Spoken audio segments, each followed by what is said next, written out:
तो निम्न दबाव बंगाल की खाड़ी पर बनने वाला है और उसकी तरफ नजरें गड़ाए हर कोई बैठा हुआ है, चाहे राजस्थान के लोग हों या पंजाब, हरियाणा, दिल्ली और उत्तर प्रदेश के पश्चिमी भागों और मध्य प्रदेश के लोग हों।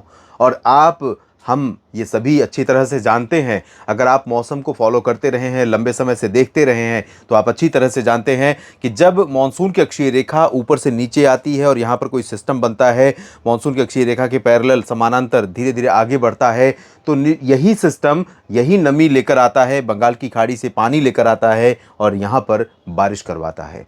और ये होने जा रहा है। आपको बता दूं कि आने वाले सप्ताह भर में काफ़ी हलचल मानसून की रहने वाली है देश के तमाम हिस्सों में। पश्चिम भारत के कई राज्य काफ़ी सूखे का संकट इस समय झेल रहे हैं। मध्य प्रदेश में फसलें तबाह हो रही हैं और हो चुकी हैं, लेकिन राजनेता अपनी राजनीति चमकाने में लगे हुए हैं। ना तो सरकार इस मुद्दे पर बहुत ज़्यादा बात कर रही है कि जिनको नुकसान हो रहा है उसकी भरपाई कैसे करेंगे, कैसे उनके ज़ख्मों पर मरहम लगाने का काम करेंगे, और ना ही विपक्षी नेताओं को किसी को पीड़ा है इस बात से। विपक्षी संगठन अपना गठबंधन बनाने में लगा हुआ है और सरकार अपनी पीठ थपथपाने में लगी हुई है आदित्य एल1 और चंद्रयान मिशन को लेकर के। आदित्य एल1 पर पहुंच जाए पूरा भारत, आदित्य एल1 पूरी तरह से सक्सेस हो जाए, उसके बाद मंगल पर पहुंच जाए या सभी ग्रहों पर भारत पहुंच जाए, लेकिन अगर किसान जो मेहनत कर रहा है, जो पसीना बहा रहा है गर्मी में और किसी भी मौसम में, चाहे वो तपती दोपहरी हो या हाड़ कंपाने वाली सर्दी हो या बारिश की आफत और बिजली गिरने की आशंका, इन सभी के बीच में अगर अपने जान को जोखिम में डाल करके खेती का काम कर रहा है लगातार, तो उसकी पीड़ा जब बढ़ती है उसको कौन सुनेगा, उसकी सुध कौन लेगा? कोई दिख नहीं रहा है। योजनाएं बनती हैं और ज़मीन पर उन्हें उतारने में जो पूरा सिस्टम है वो उसको मटिया मेट कर देता है। इसलिए चिंता आपको खुद अपनी करनी होगी। जहाँ पर आपको नुकसान हुआ है फसलों का बड़े पैमाने पर, अगर आपने प्रधानमंत्री फसल बीमा योजना ली है, तो निश्चित तौर पर मैं मानता हूँ कि जो उसका क्लेम होता है यानी दावे का निपटारा होता है, वो बहुत ज़्यादा नहीं है। वो आपकी पूरी उम्मीदों को पूरा नहीं कर पाएगा, लेकिन कुछ तो मरहम लगेगा। लेकिन दिक्कत उसमें ये है कि जो सिस्टम है हमारा, ये प्रधानमंत्री फसल बीमा योजना के क्लेम को देने का, वो सिस्टम भी जंग लग चुका है, उसमें भी दीमक लग चुकी है उसमें भी, क्योंकि उनको अपनी तरफ से कोई इच्छा नहीं है कि आपको उसका फ़ायदा पहुंचाएं।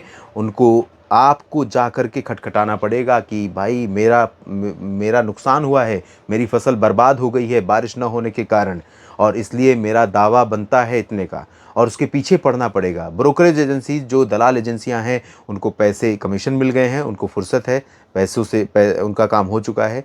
और जो बीमा कंपनी है, जितना कम दावे का भुगतान करेगी उतना ही उसको मुनाफा होना है। सरकार की तरफ से उसको प्रीमियम का शेयर दिया जा चुका है। आपने बहुत कम पैसा दिया है, इसलिए आपको भी बहुत ज़्यादा फर्क नहीं पड़ेगा कि हमने तो दिया नहीं है, नुकसान हुआ है, ये मेरे भाग्य का नुकसान हुआ है। लेकिन वो आपके हक का नुकसान है, सरकार ने आपकी तरफ से बीमा कंपनी को दिया है। तो पकड़िए, जो जिम्मेदार है, चाहे वो सरकारी अधिकारी है, चाहे दलाल एजेंसी है, चाहे बीमा कंपनी है, पकड़िए और उससे अपने दावे को लीजिए। नहीं मिलता है तो शोर मचाइए, क्योंकि आपको अपने हक की लड़ाई खुद लड़नी पड़ेगी। और हिम्मत रखना है, हौसला रखना है, हताश आप ना हो, अगली फसल ज़रूर अच्छी होगी। ये मेरा दावा है, ये मेरी सोच है या मेरी प्रार्थना है। आगे बढ़ता हूँ। बहुत हो गया भाषण। ये भाषण मैं आपको ना तो इमोशनल करने के लिए दे रहा हूँ, बस सिर्फ जो मैं सिस्टम को देखते हुए सोच रहा हूँ, समझ पा रहा हूँ, और जो परिस्थितियाँ जिन परिस्थितियों से आप गुजर रहे हैं, उनको देखते हुए मुझे लगता है कि आपको थोड़ा सा मोटिवेशन की ज़रूरत है। और वो मोटिवेशन आप अपने आप में खुद हैं, आपको कोई और मोटिवेट नहीं कर सकता है, क्योंकि आप अपने आप में एक किसान, अपने आप में बहुत बड़ा कह सकते हैं कि रचनात्मक कार्य कर रहा है। उससे बड़ा रचनात्मक कार्य कोई और नहीं कर रहा है, क्योंकि पेड़ों पर, जंगल में, वनों में जो पौधे उगते हैं, वृक्ष बनते हैं, फल देते हैं, वो स्वतः होते हैं। लेकिन आप पूरी पूरी जो फसल या कोई भी अनाज का उत्पादन का जो चक्र है, उस चक्र में 0 से लेकर 100 तक आप लगातार लगे रहते हैं, और वो सारा आपका एफर्ट होता है, आपका प्रयास होता है। तो ये प्रयास, ये जो मेहनत है, ये जो धैर्य है, ये अपने आप में एक प्रेरणा है, ये अपने आप में मोटिवेशन है। तो इसी से अपने आप को प्रेरणा दीजिए और आप लगे रहिए, डटे रहिए, क्योंकि अधिकार और मेहनत ये आपके हक में है और ये आपके भाग्य में है, तो इसको आप कर सकते हैं। फिलहाल आगे बढ़ते हैं और बात करते हैं आज किस तरह का मौसम रहेगा। आज दोस्तों जो बादल होंगे इस सिस्टम के प्रभाव से वो पश्चिमी उत्तर प्रदेश तक पहुंचने लगेंगे। ये बड़ी खबर है क्योंकि पश्चिमी उत्तर प्रदेश तक अभी पूर्वी उत्तर प्रदेश तक अभी पश्चिमी हवाएं चल रही थी और इन हवाओं में ड्राइनेस थी, शुष्कता थी, जिसकी वजह से यहाँ पर आसमान साफ हो रहा था, धूप हो रही थी और मौसम बेहद गर्म हो रहा था। तो अब सिचुएशन बदलेगी और बारिश की गतिविधियाँ उत्तर प्रदेश में तमाम जगहों पर देखने को मिलेंगी, लेकिन बहुत इंटेंस स्पेल आज नहीं रहेगा। आज हल्की बारिश होगी। बिहार, झारखंड, पश्चिम बंगाल में कई जगहों पर अच्छी वर्षा संभावित है। मेघालय और मिजोरम, त्रिपुरा में कुछ स्थानों पर ठीक ठाक बारिश होगी। ओडिशा, छत्तीसगढ़ में आज ठीक ठाक बारिश होने की संभावना है और यहाँ पर महाराष्ट्र में दक्षिणी मध्य महाराष्ट्र, दक्षिणी मराठवाड़ा और विदर्भ के दक्षिणी भागों में, साथ ही साथ तेलंगाना और उत्तरी आंतरिक कर्नाटक के तमाम इलाकों में अच्छी वर्षा होने के संकेत हैं। आंध्र प्रदेश के रायलसीमा और तटीय इलाकों में इधर और साथ ही साथ लक्षद्वीप और केरल में कई जगहों पर वर्षा होने की संभावनाएं नजर आ रही हैं। लेकिन गुजरात, राजस्थान, पंजाब और हरियाणा, दिल्ली इन भागों में ड्राई वेदर रहेगा। उत्तरी एमपी में भी ड्राई वेदर रहेगा। उत्तराखंड में थोड़ी बारिश होगी। हिमाचल और जम्मू कश्मीर में फिलहाल बहुत मामूली वर्षा के संकेत आज दिखाई दे रहे हैं। अब बात अगले दिन की यानी 5 सितंबर की। 5 सितंबर को देखिए ये बादल, ये सिस्टम लो प्रेशर जब बन चुका होगा और आगे बढ़ते हुए ओडिशा के तटों पर पहुंचेगा, उस दौरान हवाएं और जोर पकड़ेंगी और ये हवाएं दिल्ली के साथ साथ पार कर जाएंगी पंजाब और हरियाणा को। पश्चिमी हवाओं को ये और पीछे धकेल देंगी। सिर्फ पंजाब के फजिल्का, फरीदकोट या चूरू, गंगानगर, हनुमानगढ़, राजस्थान पर चलती हुई हवाएं नजर आएंगी, लेकिन पश्चिमी दिशा से भी सपोर्ट मिलेगा, जिसकी वजह से पंजाब, हरियाणा और जम्मू कश्मीर, गिलगित बाल्टिस्तान, मुजफ्फराबाद से लेकर हिमाचल, साथ ही साथ जम्मू कश्मीर और उत्तराखंड इन भागों में कुछ स्थानों पर वर्षा होने की संभावनाएं बननी शुरू हो जाएंगी 5 सितंबर से। हालांकि दिल्ली में, हरियाणा, पंजाब में बहुत अच्छे संकेत नहीं है, लेकिन थोड़ी बहुत गतिविधियां, थोड़े बहुत बदलाव आपको देखने को मिल सकते हैं। इधर पश्चिमी उत्तर प्रदेश की बात करूं तो यहां पर हवाओं में नमी रहेगी, बादल रहेंगे, थोड़ी बहुत वर्षा हो सकती है, लेकिन पूर्वी क्षेत्रों में ठीक ठाक बारिश के संकेत हैं। लखनऊ, अमेठी, रायबरेली, बाराबंकी से लेकर वाराणसी, सोनभद्र, मिर्जापुर, भदोही और प्रयागराज, जौनपुर, प्रतापगढ़, सुल्तानपुर, साथ ही साथ कानपुर नगर तक, कानपुर देहात तक और बिहार, झारखंड, पश्चिम बंगाल, ओडिशा, छत्तीसगढ़ में अच्छी बारिश होगी 5 सितंबर को भी। साथ ही साथ आंध्र प्रदेश के रायलसीमा, तेलंगाना और विदर्भ के दक्षिणी हिस्सों, मराठवाड़ा के दक्षिणी भागों में अच्छी बारिश हो सकती है।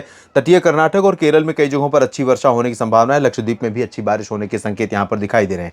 गुजरात में अभी ड्राई वेदर रहेगा, राजस्थान में भी शुष्क मौसम रहेगा, लेकिन मौसम बदलेगा। पूर्वोत्तर में ठीक ठाक बारिश होने की संभावना दिखाई दे रही है। और 6 सितंबर को कैसा मौसम रहेगा ये आप देख सकते हैं।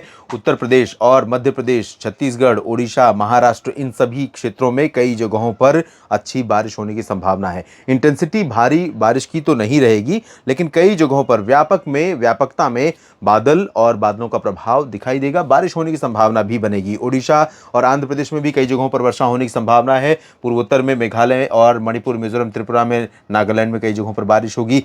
बिहार, झारखंड, पश्चिम बंगाल में धीरे धीरे बारिश कम होने लगेगी क्योंकि सिस्टम आगे मूव करेगा। तो 6 सितंबर से मध्य प्रदेश के अधिकांश भागों पर बारिश हो जाएगी और उत्तर प्रदेश के अधिकांश भागों पर बारिश की गतिविधियां शुरू होंगी। दिल्ली में भी 6 सितंबर को बारिश के संकेत हैं। हरियाणा के पूर्वी रीजन में, उत्तरी पूर्वी पंजाब में, उत्तराखंड, हिमाचल, जम्मू कश्मीर में भी बारिश होगी। भरतपुर से लेकर चित्तौड़गढ़ के बीच में जो राजस्थान का पूर्वी रीजन है, कोटा, बूंदी, बारां, झालावाड़, चित्तौड़गढ़ और डूंगरपुर, प्रतापगढ़, सिरोही तक वर्षा होने की संभावना रहेगी। यहाँ महाराष्ट्र में विदर्भ, मराठवाड़ा, मध्य महाराष्ट्र में कई जगहों पर वर्षा होगी। नर्मदा, डांग, तापी, भरूच से लेकर सूरत, वलसाड़, नवसारी के बीच में गुजरात में और तटीय कर्नाटक, केरल में कई जगहों पर वर्षा अच्छी हो सकती है। उत्तरी तटीय आंध्र प्रदेश, दक्षिणी तटीय आंध्र प्रदेश और तमिलनाडु के तटवर्ती रीजन्स में भी अच्छी वर्षा होने की संभावना है। बाकी डिटेल में जानकारियां आपको देता रहूंगा। मेरे साथ आप जुड़े रहिए मौसम तक चैनल और न्यूज़ मीडिया मंच पर। जानकारियां ठीक लगती हैं तो लाइक और शेयर करके अधिक से अधिक संख्या में लोगों तक इस वीडियो को पहुंचाएं। चैनल को सब्सक्राइब नहीं किया है तो दोस्तों आप सभी से निवेदन है कि सबसे पहले चैनल को सब्सक्राइब कर लीजिए। बेल आइकन पर भी क्लिक कर लेंगे तो मेरे हर वीडियो का अपडेट आप तक पहुंचता रहेगा। धन्यवाद।